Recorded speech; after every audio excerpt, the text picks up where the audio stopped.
misguided. We were led. We were predictively programmed to do exactly what we're doing right now as far as trying to get the truth out to everybody about all these things. And I said these movies that came out in the 90s, the movies that predated the birth of the truth movement, which was on September 11th, 2001, were predictively programmed the people that would be leading this. And I was one of those people. I was hacked. You know what? They're not, Montel Pro agents. They are people who, they don't want to believe that they were had because, they're using phrases like rabbit hole and take the red pill and all this other crap. And I do say it is crap. And they think this is their idea. They think they're self-expressing themselves. What I see people doing via controlling the mind of the masses is stuff that I could very easily do myself if I had access to such sources. If I had access to a media empire under me, I could shape future generations very easily, and I would do it very subtly. And it's not that hard to do once you really understand how people function. It's really basic psychology. So there is something that happens, which is someone is in control, but it's done very subtly. Beyond movies shaping our personality, we consent to it, and then we help it along, and then we bitch about it nonstop while we build it. So we watched these movies, and we had several ideas presented to us. And then what happened? We had all these other television programs and movies as well, cross-reference ideas that were presented to us years before. But this wasn't done several years later. This was done over and over again.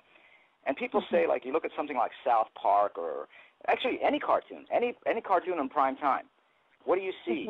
People are like, all they do is basically rehash movie plots and make references to movies.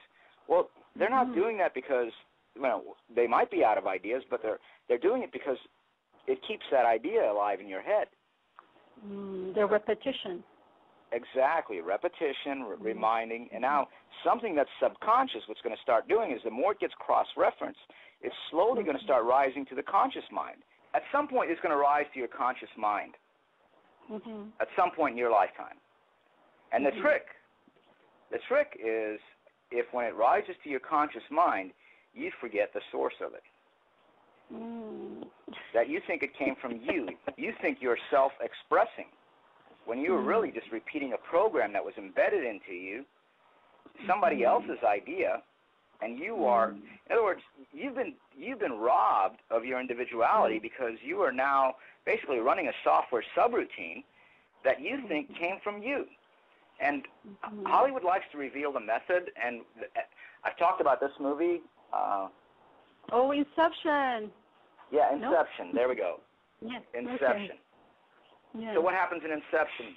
And I've heard people in the conspiracy movement, they go, I think we're not that far from the technology that they show in the movie. No, you're missing the whole point. The movie is basically a revelation of the method. Exactly. That's how I read it. They tell you exactly how neurolinguistic programming works. Right? It's several stages deep within the subconscious, the dream within the dream, that by the time it rises to the surface, you've attached an emotion to it, and you think it was your idea. And that is neurolinguistic programming. So, it led, I know my neurolinguistic programming, or I was responding to some program, which made me feel the need that I had to go out there and share the truth, get the truth out there. And the problem, what they rely on is there's very few individuals, and I stress that word, individuals, that will ever admit they've been had that deeply. There's a series I want to recommend, which is an older series, but I still hold true. Again, you're going to find some things I wouldn't agree with today. It's called The Hammer and the Anvil. Okay. And what I wanted to do is dispel this whole idea of this totalitarian 1984-ish world, because according to what I saw, we had an experiment that took place at the end of World War II to see whether Aldous Huxley's Brave New World vision or 1984 would be the best one to use for this new system that they're trying to implement for the world. Okay. And the experiment was basically, complete oppression versus complete freedom, or, what we call complete freedom, which is really, freedom, physical freedom, yet mental bonds instead of physical bonds. Yeah. Oh. And what they learned from this, and they learned very well, is that when you watch the news, let's say like the average person here watches the news, when you think you live in a free society and that there's like free market capitalism taking place and all this other crap, you will swallow whatever the news tells you. I think what the long-term goal of this collectivist system that we're seeing implemented is they're trying to make individuality harder and harder and harder to hold on to. Because as the world becomes more collectivist, the more you stand out, then you're likely not going to like spend a lot of time with the opposite sex in intimate situations. Because if you watch what the media is doing, the serial killer, the rapist, everybody is always, the worst of the worst are always those guys that don't have a lot of friends and mix in with a crowd and, do whatever the masses do. The conspiracy movement via the Da Vinci Code, some other movies that came out, and also via the mainstream, the alleged alternative movement of media, which is actually the mainstream conspiracy media. Yeah, because it's going to become mainstream pretty soon. Yeah, if it's not already, right? Yeah, if we have, what is his name, Ventura? Yeah. I don't know how much conspiracy he's putting it out there, but yeah, he has a show about conspiracy. So. And it's a joke. And what I'm saying is that the truth's not hidden up your nose or under your nose. It's hidden up your arse, okay? Because they know you will never, ever go there. Okay, and I'm speaking in a metaphorical context,